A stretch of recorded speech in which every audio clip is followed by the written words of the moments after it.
get into it. Yeah, it started from nothing. Now I charge per breath. I was overlooked. Now I'm booked past death. Had tables turned. I flipped the room. Now they whisper my name like I'm bad juju. I birthed trends they try to mimic. Did it solo, ain't no gimmick. They took notes while throwing shade. Now they pressed and I got paid. I'm not one of them. I'm one of one. Trying to match my glow. Baby, you're outdone. I'm made for bigger. Not basic. Made for thrones, not fake shit. I don't chase, I check. I don't follow, I flex. I'm made for bigger things. Tell the room I said what I said. Big body blessings, big boss moves. Try me and end up a lesson. They talk about me in rooms I don't enter. I haunt them like regret, make them bitter in the center. I'm that girl, the headline in the smoke. They playing in mirrors, I'm shattering your. Hello, everyone, and welcome back to the Ask Astria show on WMPR 90.1. And I am your host, Astria Goolsby, and I am your health and fitness professional. So today we have a continuation of the show that we had last week. And so we're going to continue to talk about clean water, guys, because if you ask me, you cannot. I mean, what is a health and fitness journey without having access to clean water? How are you supposed to be healthy? How are you supposed to um, just go on your health and fitness journey? You need water for your protein shakes. You need water. 98% of your body is made up of water. So water is very, very important. And today, last week, we talked about the atmospheric water generator that is located in Jackson, Mississippi. And so today we have the inventor of that atmospheric water generator, Dr. Moses West. Hello, Dr. West. Hello, and thank you for having me on the show. Glad to be No, here. no problem. Welcome, welcome, welcome. Dr. West, let's just start with just telling us a little bit about who you are and where you're from. Well, I'm a military dependent. My dad was in the military, so I grew up in Germany, and I've lived pretty much all over the world. I traveled while I was in the military, and then when I got out of the military, I continued to travel, and I lived in Australia for 11 years. I moved back to Europe. I lived there for another 5 years. So I'm pretty well traveled. And my travels around the world, I've seen different water uses and how it comes down in rain, how it moves around in rivers. And in the military, I saw it as well. And I've always known there's a great need for water. And so, always having a technical mind, I decided to make this my life's mission to ensure that you have clean drinking water. So, Dr. West, how long, let me ask you this first. How long have you been with this passion for providing clean drinking water? The first time I saw a machine and I knew that I could make a difference with it, that was 2012. But the first time I was actually thinking about trying to do something with providing water to people when I was living in Australia. In Australia, we had a serious drought to the point where we were doing toilet to tap, where you take sewage water, you treat it, and they turn around and they put it back in the tap. We do that regularly now in the United States. So a lot of water that people are drinking here in America, people don't realize it, but they're actually drinking the sewage water that's been treated and made clean again and returned to the tap. And so when going through that process in Australia, that was probably 2003 that I Mhm. saw that. And that's when I got started in thinking about doing something about drinking water. It was actually about 2003. So are you an inventor? Do you have other things that you have designed or invented, or was this the first thing? Oh, no, I've done other things that I just play around with for myself. But I would say if you want to call me anything, I'd say first and foremost, my skill set is I'm a test pilot. Test pilot in the military. I'm a commercial pilot, and I don't fly anymore. Mhm. But my certification, I would accept test pilot. And so as a test pilot, how does that correlate to building an industrial size atmospheric water generator? How did that contribute to this Engineering. engineering? When when they take an aircraft apart and I'm sitting there watching them, I have to know everything that each one of those people that are working on the aircraft does. The A&P mechanics, the sheet metal guys, the engine mechanics. I need to know what they're all doing because I need to go strap that thing to my butt, go up to 10,000 feet, and try to break it, run it to its limits, and put it back on the ground. That's my life in my hands right there. And Yeah. so there's a lot of trust in the people that do that, and Hmm. knowing all their skills and having to perform their jobs, plus be able to fly the aircraft. Yeah, That's yeah. a lot. I think That's a that lot. is that's how you learn to build stuff. Like being in it. That's how you learn Yeah, to do stuff. That I and do think it that, and yeah, do it right. yeah, Hmm. yeah. And the pressure behind you to make sure you do it right. That's a lot of pressure. Absolutely. Yeah, build, yeah, that's a lot. So tell me about your academic background. My academic background, I graduated from college, and then from college, I went on to the military. And then in the military, I went on and got a master's degree in quantitative analysis, and then just all the schools that I've been to. And I don't talk about it much anymore, but I was also an infantry officer and spent Okay. once a ranger, always a ranger. So I got to put that out there. Well, I was in JROTC. Me And too. so, yeah, so I was Air Force JROTC. So, I still hold that dear to my heart, because I do feel that in the military, even with JROTC in high school, I really learned some valuable lessons. I really felt set apart after that first year, and I knew that, I don't know, I could feel the structure. I could feel the structure. I felt like I had a little more guidance and confidence. To be honest, I had more confidence in high school being in JROTC. But um, I do thank you for going further and beyond, because I stopped right there. I stopped at JROTC, and I said I just want to support everyone who goes further with this. But yes, so yeah, thank you for your service. You're very welcome. It's my All right. pleasure. All right. So, Dr. West, I want to get into this atmospheric water generator.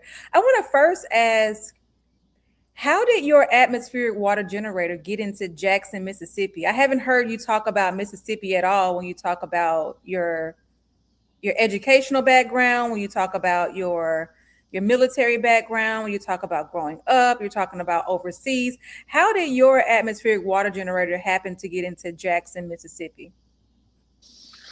Well, Jackson, y'all had a serious water crisis a few years ago, and your water plant went down. Contaminated water was going out. It was spilling water over, and I wanted to come down there and do something. And I got Kami Kitchens got in contact with me over at the assisted care living facility that he Hmm. owns. Hmm. And so when that happened, I went and I came down there with a small machine. And when I came down there with a small machine, I decided at some point in time that I was going to need to bring a bigger machine down there. And so uh, Mr. Beast got on board with it, and then he purchased the machine. We brought it down there. That machine was vandalized, and we brought it out of there. And then also too, the company that was building the machines for me couldn't keep up with what they needed to do, and so brought the machine out. And then I told them I promised that if I could ever get a bigger machine down there, I would do it. So Mm, your water contamination issues is what got me interested in coming to Jackson. The same as like in Flint, Michigan, the same as Hurricane Maria in Puerto Rico. Um, it was just people with the need for water. And that's how Jackson got put on my radar. okay.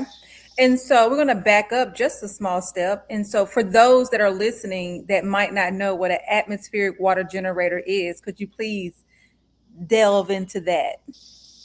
Okay. Hey, we have three sources of water: a Hmm. liquid, a solid, and a gas. Yes. Three sources of water. And so the gaseous state of water is actually the purest state of water that we have. And so living in Mississippi, I know that all y'all know about this. When you take a glass and you go outside and you sit there, you see that glass sweat, Hmm. that is the moisture that's in the atmosphere. So the machine that I build, what I do is is I pull a high volume of air through the machine over a surface area that I keep at a certain temperature, and I strain moisture out of the air in industrial quantities, large enough to service thousands of people every day for drinking water. So basically, I'm just condensing the water that you see in the atmosphere. Everybody that goes out with a hairdo, like we were talking about earlier, you know that humidity is in the air, and that's what the machine does. That's how I pull it out. Okay. And so you pull this water out of the air. I have a couple of questions to that. So how much testing has been done on this water? I mean, how does this water? How do we know this water is safe to drink? What's that process look like? Extensive testing. I started out working with the United States military on this technology in the state of Texas. I actually took it to my old university where I graduated, Trinity University in San Antonio, Texas. And they did a pilot project sponsored by the military, oversaw by the state of Texas and the Texas Commission of Environmental Quality, which is an extremely tough organization to get your water quality testing through.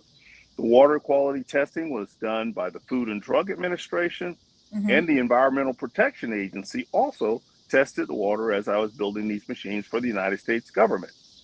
And so in Texas, when I finished this pilot project at my old university, we tested the water, and you can't say it's the purest water in the world. You can't make that claim. But this water surpassed World Health Organization standards for water, and it surpassed every water quality test ever done in the United States. Really? Yep. And that was done years ago. I'm more amazed by this machine each time I talk about it. I do want to touch on, let's talk about some concerns that people might have, because pulling water out of the atmosphere, I mean, I'm into biology, so I'm more about the body. So there's some things that I might not understand.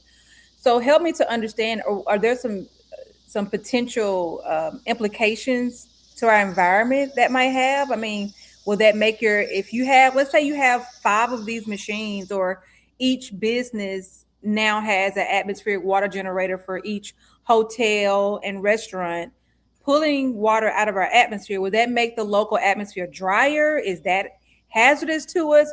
What is it? What should we be cautious about with this machine? The only thing you need to be cautious about an atmospheric water generator is actually who makes the machine.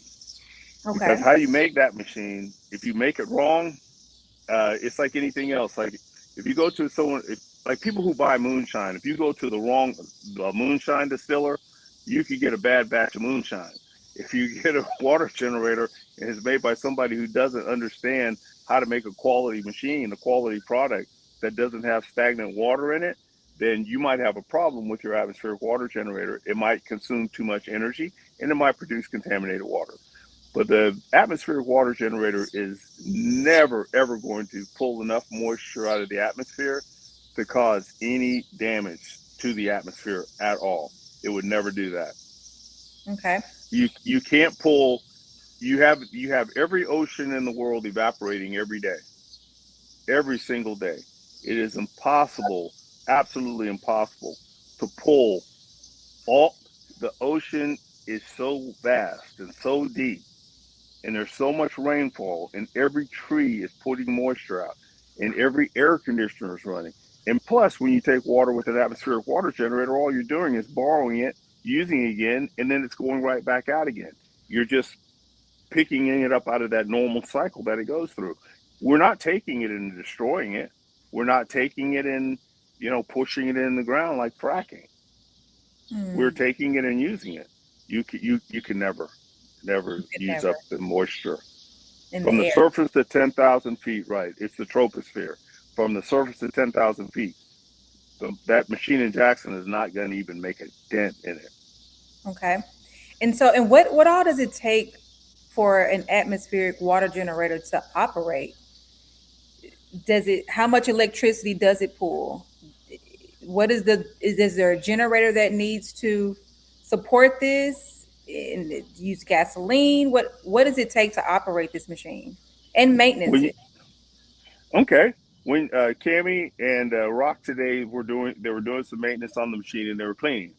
And so basically what I say is never turn the machine off. And that's like a river that continuously runs. Mm-hmm. If you start the atmospheric water generator and never turn it off, it's like a river that continues to flow, so it always stays clean. But if you close it up in a hot environment, you're going to have to inspect it and make sure on the inside that it didn't get too warm in there when it was off and that mold would grow in there. So it's best to keep the machine operating all the time, like just like the hydrologic cycle, so that it stays fresh and clean. And so the machine, if you look at power, electrical energy, you can produce it with wind, Mm-hmm. and it produces electricity. Gasoline generator produces electricity. Diesel generator produces electricity. Coal-fired power plant produces electricity. So electricity is the same all the time, but you might have a different way to produce that electricity. So I always say power is power is power is power. It's just how you produce that power. So I've run on solar power, I've run on gas generators, I've run on diesel generators, I've run on wind power. So, Dr. West, so it sounds like, these machines, if there were multiple companies producing these machines, there needs to be a regulatory protocols. There needs to be some regulations to it because, someone could turn their machine off and someone could not clean it properly, or someone could, you know, I don't know what all to make the water clean, what that process looks like, but someone could probably, not perform that process efficiently or accurately. So it sounds like that if this becomes commercialized or it becomes something that, let's say, there are atmospheric water generators everywhere to help solve this water crisis that we are currently in. I am saying it. We're in a Mm-hmm. water crisis. There needs to be some regulations. Are you a part of creating those needed regulations to be able to produce, operate, and sell one of these machines? Oh, I've already created those regulations for it. I did that with the state of Texas and the Texas Commission on Environmental Quality. The Everything that's on the inside of that machine, by regulation, that was done for my company for AWG Contracting, is all the inside of the machine is made out of stainless steel. Everything is NSF 61, National Sanitation Foundation 61 rated. The metal, the piping, the tubing, everything on that machine is food grade. Food grade. And then my machines that I build within my company that I own the intellectual property for, not the machine there in Jackson, but all the machines that are sold to the military and the machines that I build that I sell to consumers today, each one of those machines is a two-stage machine. So I'm the only person in the world right now that builds an atmospheric water generator that will not contaminate the water with refrigerants, because I don't use refrigerant next to anything that comes in contact with the water or any of the hazardous oils that might leak into the water. And that's what makes my machines extremely different and more energy efficient than anybody else doing this in the world today. So the regulations are already there. They Yes, just they're there. they just need Everything to that's be in that used, machine, basically. right? Because if when you produce the water, any chemicals that leach off the metals or anything that's in the machine, you're going to get that in the water quality test. So to pass the water quality test, that's where the regulation comes in. You need to make pure water.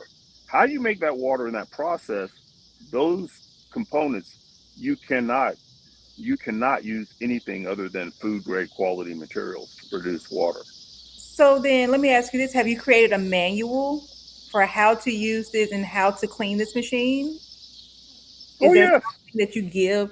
So if you have a manual, so who goes out and makes sure that these people are cleaning and maintaining these machines properly and they're not putting people at risk for contaminated water by utilizing, your machine improperly? How who does that? I Okay. show up personally because I sell so few machines in the United States to consumers. Mm-hmm. I personally show up to make sure that they know how to do that because I don't sell that many machines to civilians in the United States. The most machines I sell to anybody is to the United States military. But Mm. right now, now that I've started manufacturing in Europe, because the water issues that we have around the planet are so dire right now Mm-hmm. that there's a lot of people that are going to need these machines. Uh, they need them now, but Mm-hmm. next year it's going to be even greater. And so I go out right now, and the Mm-hmm. military also come to me. They bring their machines to me, and I show them how to clean them. And a lot of the guys get out of the service. New guys come back in. New soldiers come back in, and they'll give me a call. We'll set up a class. They'll bring their machine to my location, and I'll show them how to use that machine. But the machines that I'm building today, it will come with a manual, Mm-hmm. as the machines do now. But it'll come with a manual. It'll tell you everything that you need to do, just like your coffee maker or your refrigerator or anything else that you have in your house. Any appliance that you have, it'll show you how to do it. Yeah, but that's something. I mean, if I go, okay, there's so many small things that I feel, and I'm not, and these are not, um, it's not a pun at what you're doing, but I want you to know that I just want to make sure because I am very passionate about you getting this machine out there, and this I do feel that this is hope, and we're gonna get into that part, but I want to ask the questions about because if I'm going to a restaurant that's utilizing an atmospheric water generator, I want to know that this restaurant. I want it posted somewhere that this business utilizes an atmospheric water generator. I want to know that they've had adequate training.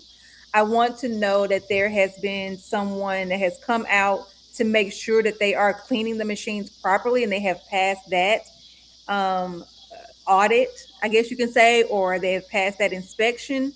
I'm just those are things that do concern me about that I just don't know if that exists behind your machine and people using it because for instance the one that's in Jackson now, if you were to go out there and find that they're not cleaning it properly or they're not being honest with you because people are humans aren't always honest, let's just Right. be real, they're not honest. So if you find that they are not cleaning it properly and they're turning it off and they're turning it back on a week before they know that they're going to get a site visit from you, what do you do? What do you do with those findings once you find out that they are not using the machine as instructed? What you do is you have frequent water quality tests on the machines, Mm-hmm. and the water quality test, when the water is produced, what it'll do is it goes through a very strong filtration system Mm-hmm. before it comes out. In the storage tank on the machine, the water's so cold, the water stays cold in the tank all the time, Okay. unless it sits still for a very long period of time. And so the regulatory report process for the machine is up to the state and up to the owner of that piece of equipment, just like a cleaning of a kitchen in a restaurant. The restaurant kitchen gets inspected. I'm sure that when these machines are in everyone's home, I'm sure there's an inspection process that the state will eventually require for this technology. But right now, Okay. it's not widespread enough and it's small enough that I can show up and make sure that each machine is operating properly. Okay. I love that. So But I you won't be meant able to do that when they're in 1,000 places, and I won't do that. well, right. That's why we contract out and hire out, and hopefully you get the assistance that you need, um, because it does need to be regulated. It needs to be FDA approved. Put those stamps on there, make it official, and make it a part of our systems when it comes to our water supply. You mentioned that your machines you provide service to the United States government. If I can ask, what does the government utilize atmospheric water generators for? The mission that the soldiers have to use my units, I'm not at liberty to say what they do, but I have there's units in Washington, there's units in Texas, there's units in Africa, there's units in different locations around the world. But And the so, missions, I am not at liberty to say. but you're telling me that the government is actively utilizing your machine, so they trust your machine enough for Yes, for them to use it with the government, right? Am I understanding that yes, correctly? Can I say that? yes. I have a few of their machines right now that need to be returned. I get them back periodically to do maintenance on the systems. Mm-hmm. And so I have a few right now that I need to send back to their units.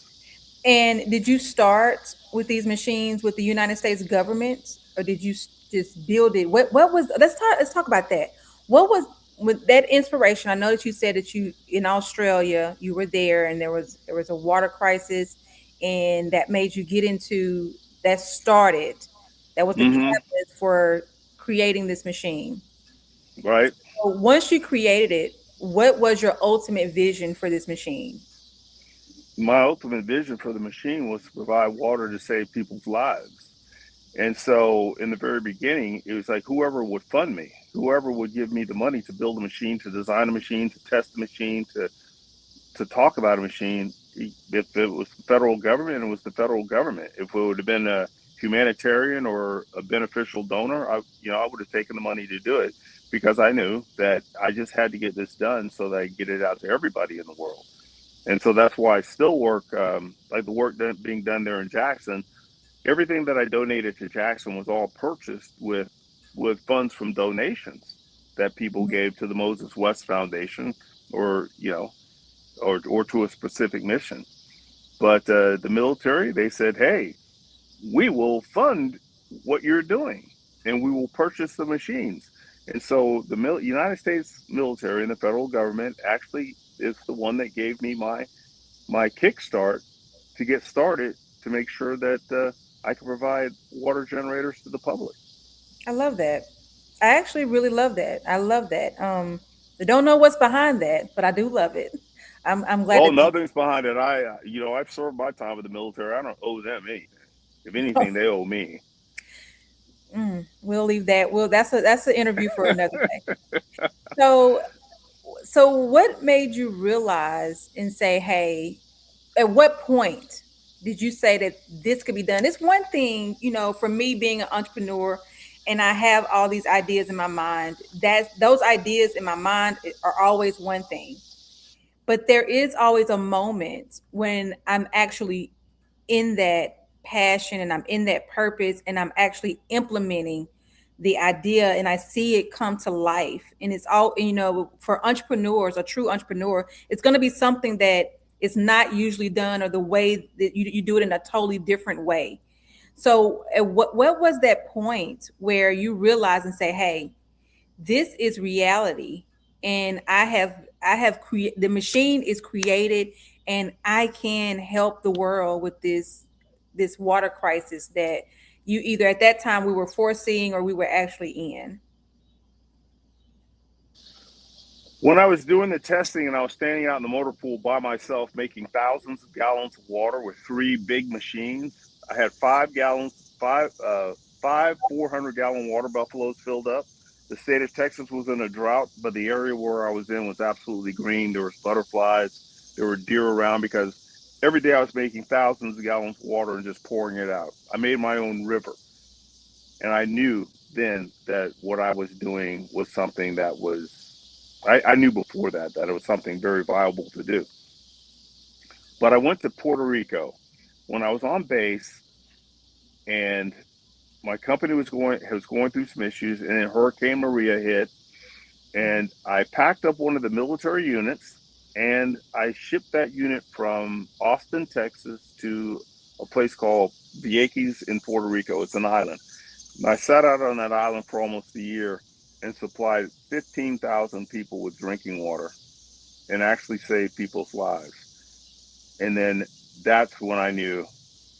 And I operated that big machine on solar power with a solar array and a large battery power pack supplied by Elon Musk and Tesla. Okay. I was wondering when Elon was going to pop into this equation at some point, because this is something that seems to be down his alley. So we've talked about you're qualified. You're more than qualified to produce a machine like this.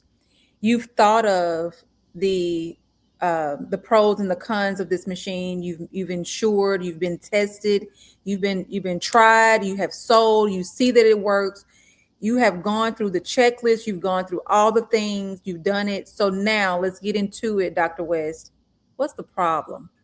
Why has this machine not provided the solutions that, and I don't want to say that we are looking for, because I think that most people don't even realize the water. Let's talk about the water crisis. Let's start there.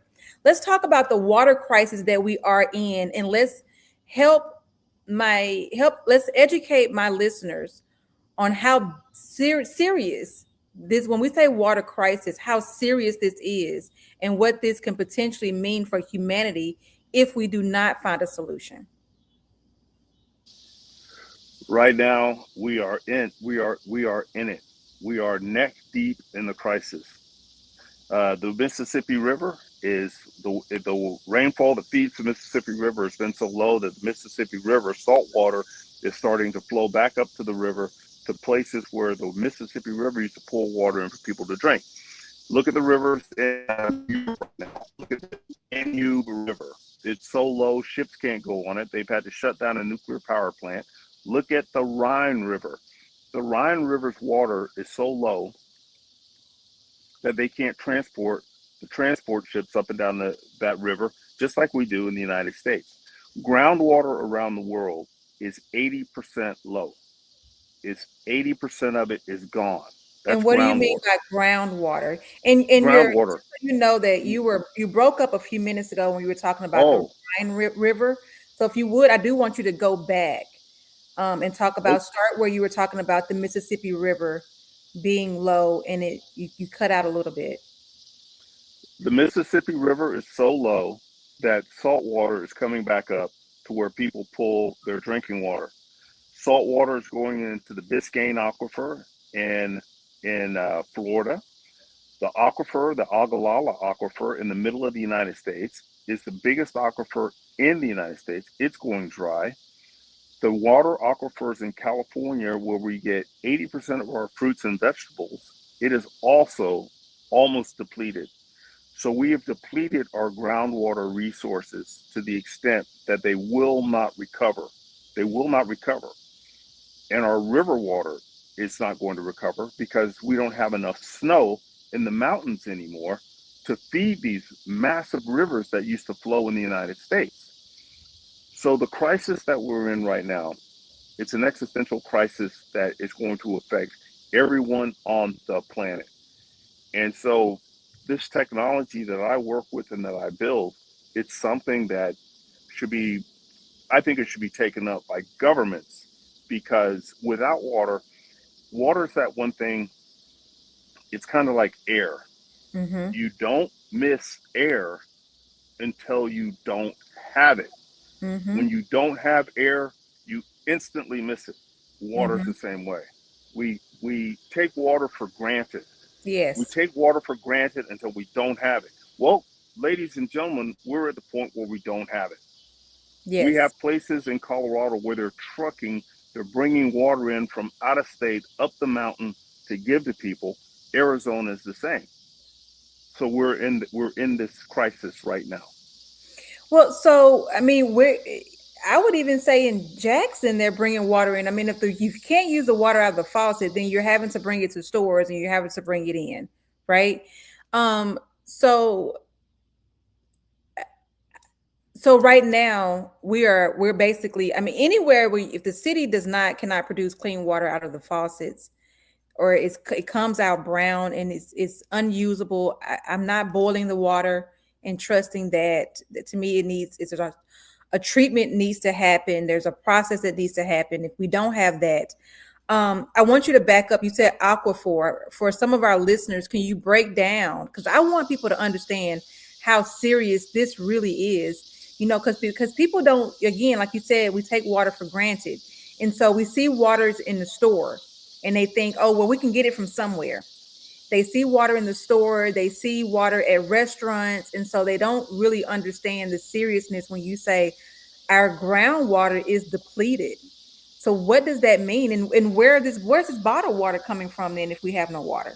I know I asked about three questions just then, but I think you can The, handle this. the groundwater is the water that's under your feet. You dig a hole, you put a pipe in the ground just like you drill for oil. When they would drill for oil, they would hit water before they hit oil. They put a Mhm. casing through the place where the water is, and they go below that and they find the oil. And so that groundwater that's there, like every place for older listeners when you lived in the country, everybody had a well. Had a well, yes. Yep, folks used to dig a well, and they Mm-hmm. used to drop the bucket down the well, get water. That's an aquifer. And so some are shallow, some are deep, some are sandy, some are rocky, some are cavernous. There are all types of aquifers around the world, but they're all depleted. We've used it up too much. There's none left. And then the weather's changed so much they're not being replenished. So that's one. And So the then, next question. go ahead. I was going to say, so where are we getting this bottled water from? If there's The bottled water. A lot of Uh-huh. the bottled water that you get is nothing but tap water, and they've taken it and purified it and then put it in a bottle and sold it back to you. A lot of the water that you get is water that they pulled out of someone's aquifer and then put it in a bottle and sold it to you. It's a very devious business. And there's no way to even track or to understand where your water is coming from. It's almost like the Test food it. that you never really know unless you're getting it for yourself. So And a lot of the water that we have today is we've lowered the threshold for how much chemicals or what chemicals can be in your water. I'm going to tell you this: there's no minimum safe allowable limit for lead. There's no amount of lead that is safe for you to drink or eat. 0 is the zero. threshold. Now they're allowing minimum safe allowable limits of lead in water.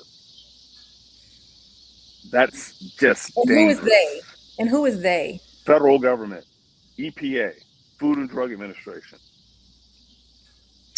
So then when we talk about your machine being a solution, now I want to talk about the obstacles. I want to talk about the obstacles. Let's talk about some obstacles. Let's start with some obstacles that you have seen since you have produced the first machine. What are some obstacles that have gotten, just that have happened, you've experienced? 100% honesty. As an engineer working in the United States of America, the greatest obstacle that I have faced in the United States is racism. Absolute racism. The absolute hate that some people have to see a black engineer doing this work. Lack of understanding, a lowering of educational standards and engineering standards in the United States. But I've got to definitely say, for me personally, the racial line in the United States for trying to do something, it's always being tried. People are either trying to steal it from me, get a part of it, invest in it, take it from you, take you to court to get it. That's been the biggest issue. For the entire time since I came up with this technology, I have never in my life spent this much money on legal fees or staying in court for something that I invented. So do you think that it's racism, or do you think that it's greed, or it's someone that sees you and says, hey, listen, I just want to take his machine. I want to take his idea. I don't care if he was, the same race as myself. I want what he has because I want to, I'm saying that because what you have created, revolutionary. I mean, I see it being the water system in the way we're going to have to operate at some point. We're going to have to, like you said, we're not going to be able to replenish these water supplies, right? These rivers, they're not, these aquifers, we're not going to be able to replenish them. They're not going to, naturally, if we sit back and just let it, cool off for a second and everybody goes to limited amount of water use, then we can, get that supply. That's not going to happen. So we're going to have to find some sort of solution. So what you've done, I mean, it is huge. And it's huge in the way that it can transform a community, but it's also huge in the way that it can transform someone's pockets. I can see someone saying, hey, if I had that, and with the connections that they might have, they could really turn that into a multi-billion-dollar business. So do you think that what tells you or shows you that it's racism versus it being someone who wants it for a financial gain? At this stage of my life, and for most people that live in Mississippi, racism. You know it when people, before even people say anything. It's just basically the way people treat you, the way you pay for something and you never get what you paid for. I'll pay hundreds of thousands of dollars for work, and they Mhm. won't even give me the things that they're supposed to give me. The drawings that they give me are substandard. The work that they give me is substandard. It got to the point, the the substandard uh, work that they gave me, the lack of workmanship, the disrespect by the company owners, the disrespect by the employees that work for the company. What I did was I packed up everything. I took my drawings, my designs, everything, and I now manufacture in Europe.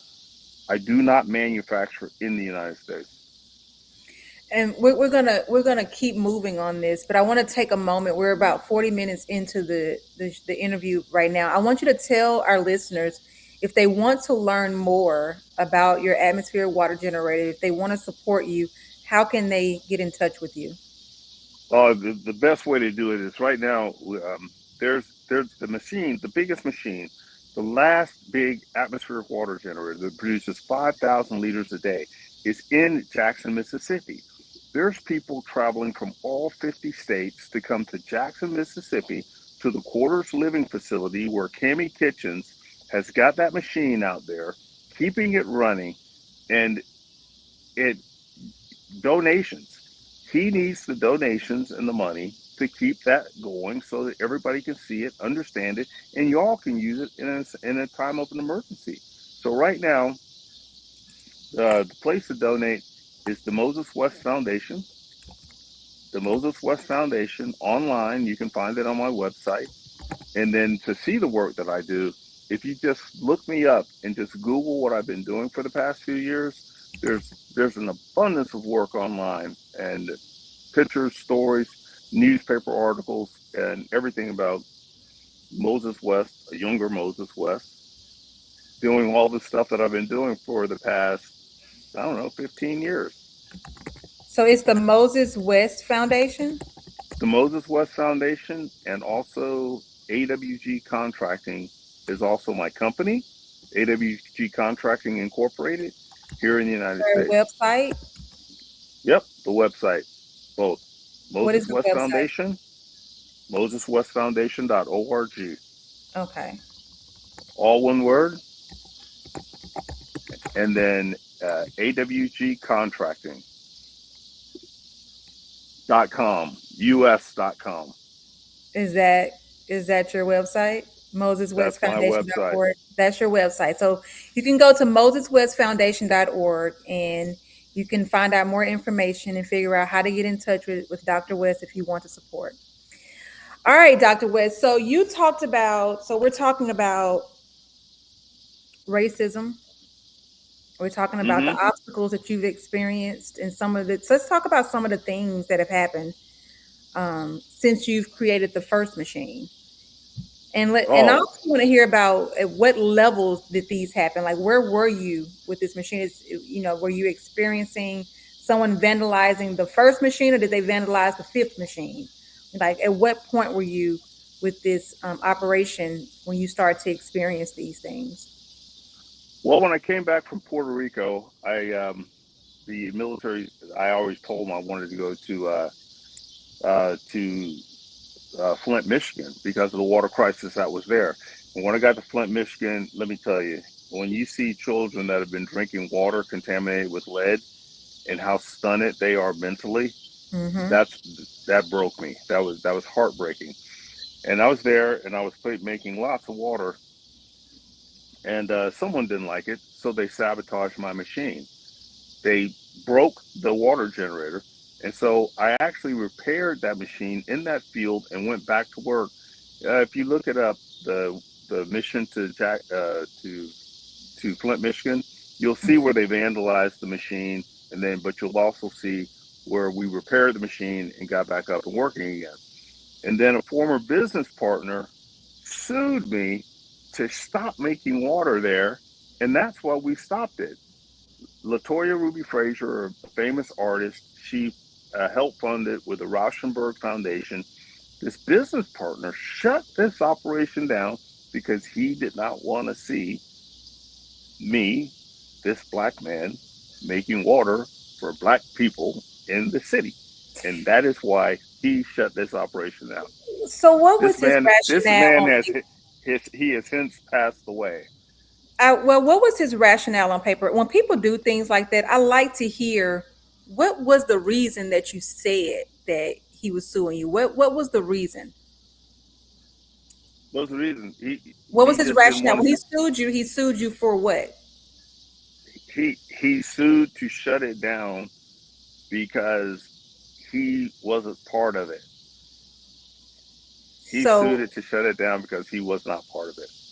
well, not And what. he thought, Well, I and mean, what did he actually? What on paper? What did he say that he was suing? He was suing because you were producing a machine without his permission, and he was a equal partner.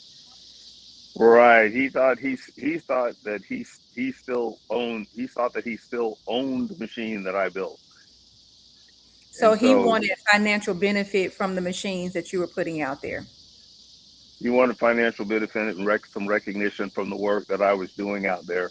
I wasn't thinking about that. I was just trying to get people water. And Hmm. so, yeah, to to stop that and all the publicity that was coming from that, it just irked him to no end. So he put a So why didn't temporary you just restraining give on him it and shut it down. publicity and give him a cut and say, "Hey, here you go. Leave me alone." Oh, that's not what he wanted. His goal would be to because I brought him on board into my company as an investor, and then after he decided to take the company, I, I gave him a patent so that he would go away, leave me alone. Hmm. Uh, it was just harassment, basically. It was, Anything to do to harass me, to slow me down in the process to get to my goal of where I'm at today. it just seems very interesting that he started out as a business partner to help you and support you, and then all of a sudden he turns and says, you know, "Oh well, shut it down." Oh, it was more than that. He wanted he I own my patents. Hmm. Nobody owns my patents. And so he basically wanted to have control of my intellectual property. Hmm. So him and another gentleman, this is just some of the devious stuff that's taken place over the years. It's all finished. It's all gone away. He's passed away, and that's it. But it's always to get your intellectual property and your trade secrets. So a Hmm. lot of my trade secrets, I don't even tell anybody anymore, except the people who build the machines. I don't even share them anymore. I don't even file patents anymore. Interesting. Now that is interesting. So you say Well, if you're you file the patent, everybody can see it. everybody knows. And I always Right. feel like those type of things are tricks. My thing is don't put, I always don't put my ideas out there unless I'm ready to take it and run with it. Because as long as someone can come in with a little bit more money than me, or they can come in with more power than me, and they want your intellectual property, they can just, like, you, beat you down, whether that's through publicity, whether that's through courts and financially with lawyers. They'll do something to wear you down to try to take it. So I'm on board with that. So you're in Denmark now, right? Yes. And you're producing your machines and you're building machines in Denmark. Is that what I'm understanding? I understand that correctly? Yes. Okay. Absolutely. The difference, U.S. and Denmark. What are the differences that you see? Just want you to I'm list them. tre- What's the difference? The Hmm. number one difference? I'm treated like a man.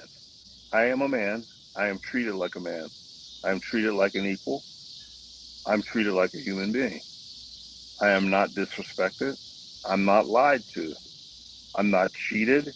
No one wants to steal from me. It's Hmm. the difference is night and day. The skill of the worker, the skill of the engineer, the technician, the metal worker, the fabricator, the computer programmer. The skill is just incredible. I've done more in the past since December than I've done here in the United States in the past 7 years. I was in Pennsylvania having my machines built. I've paid for work in Pennsylvania for work to be done that I still haven't received yet. and I won't receive it. I mean, there's things I paid for in Pennsylvania that I just have to write off. I'm writing off $100,000 out of Pennsylvania because they can't deliver, because they can't make they can't make what I've designed in my head. They can't even put it on paper. Whereas in Denmark, they put it on paper. They're making it. We're putting it in the atmosphere chamber to test it. We've slipped a little bit here. We've slipped A little just a bit? little bit. You think it's just a little bit? It's a lot. It's a We lot. slipped a lot. Okay, I'm not gonna It's a lie. lot. We And I slipped a like to make lot. sure we make it very clear that we are in a water crisis. Look at the difference in the way that Dr. West is treated in Denmark versus here in America. I mean, we've slipped a lot. There's a lot that needs to be fixed. So if there's one topic you would like to discuss, so we have about 10 minutes left. There's one topic that you would like to discuss or information that you want to ensure gets out to the public. What is that? For every child out there right now that's in high school or in college, your life is ahead of you. You have a whole life ahead of you. Do not think for one moment that where you are is where you always will be. What you need to do is, like, if you have a dream that you need want to follow, you need to follow that dream. And every time someone tells us that you can't do it, don't believe them, because people told there were engineers that told me this would never be possible, and here I am today, saved countless lives, building machines, doing it in another country, it, being the person that I am. Never give up on what it is that you're doing. And I've even told Cami, and I told other folks there, that when y'all start purchasing machines there in Jackson, Mississippi, to come there, all the kids that need to learn about this technology, I can't take everybody, but the ones that I do select to take to Europe to see how the engineers there work, and for the kids to learn another language, and how the other countries, how they can actually go to another country and work, live, study, and come back and share information they learn there. I'm very willing to do that. I would like to do that. So what I want to leave with you is, if you have a dream, stick with it. One thing I got to tell you though is, my uncle, when I was 41 years old, he told me he was disappointed in me because I had retired from the military as an officer, and I was just traveling the world. And he said he was disappointed in me. His name was Lewis Walls. And he said he was disappointed in me because he told me, he says, son, he goes, I thought you were going to do something that was going to change the world. And here you are just gallivanting around the world. I never forgot that. So to Lewis Walls, I did do something that would change the world. I invented and came up with an atmospheric water generator. You definitely have changed the world. That you have been the catalyst for which the change will come because something has to be done. Um, so I want to Absolutely. know, how do I get one of these little generators in my kitchen? How do I get this to provide? I live in a I have a loft. So with my loft, I don't own the entire building. So how do I produce this water? Even how do I get this water in my life? Well, so many people have asked me for a small machine, but the machine that I build is, I'm in a different category. I'm in the category of, I build a machine, like if I have one in my house, I can supply my entire neighborhood Neighborhood. with Yeah. drinking water. Everybody that lives in my neighborhood, if the power went out and I hooked my water generator to my generator, I could give everybody drinking water as long as I have power. And that's my niche right there. I'm in disaster management, mitigation, and recovery for large scale operations. But I promise you, when I finish this machine, I will build and design you a small machine to go in your house. I'm holding you to that promise, Dr. West. I want a small machine to go into my house. I'll I do want it for you. the machine to not be attached to regulations or anyone can just flip a switch and say, hey, you didn't pay your water bill this month. I'm turning your clean water off. So I am going to hold you to that. But I want to go to, I want us to talk just a little quick second about, other than donations, what do we need to do as a people? And when I say as a people, I'm talking about Mississippians. I'm talking about United States citizens who are, regardless on what race we are, but we are totally behind you in providing this solution to clean water, because everyone needs clean water no matter what color you are. I don't care how much Mm, money you have, you need clean water. Me being in the health and fitness realm, it gives me a bipartisan, and I'm doing air quotes for those who are on the radio, a bipartisan look at health and fitness, which is, I don't really care who you are, where you are, or what you have to have your health. And people have to have clean water. So, what is it that we can do as a people to support what you're doing to ensure that the solution continues to grow, it continues to come? what you need to do, the one thing that all Americans need to do is you need to vote. You need to ensure that you vote for people who believe in sustainability, who believe in high quality food, who believe in lowering the amount of chemicals in the quality of your drinking water. You need to vote, because if you vote for people who continue to just push the mainstream agenda of just big business, big business has never been the friend of small Just people. small people. Hmm. And so it's not that they're against business, it's just that they're not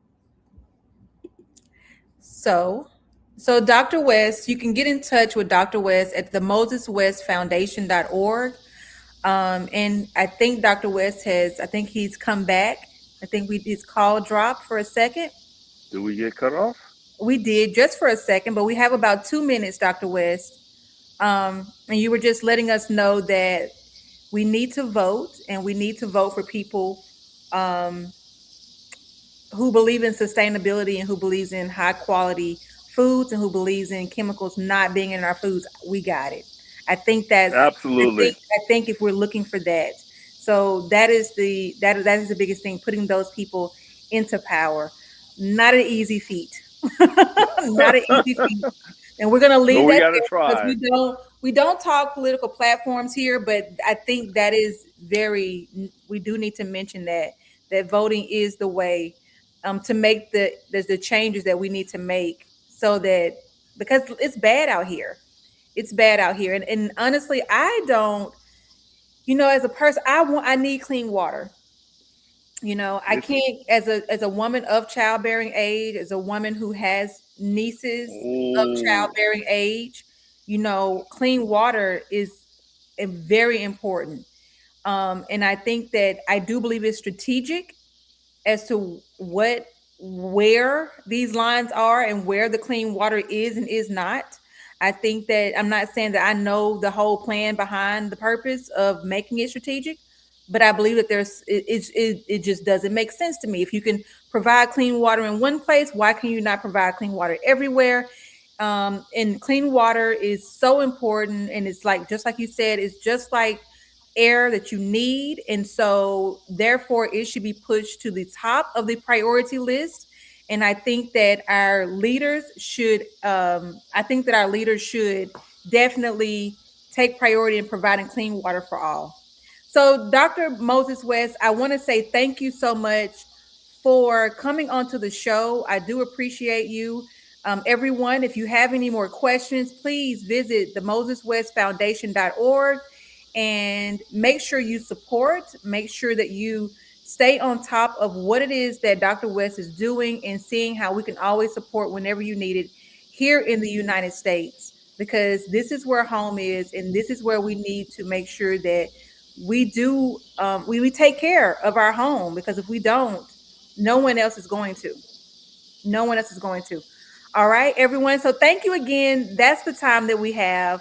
on the Ask Astria show every Monday from 7 p.m. to 8 p.m. I thank you guys for tuning in with me, and we will see you next week. Thank you. Bye-bye, and thanks for having me. No problem.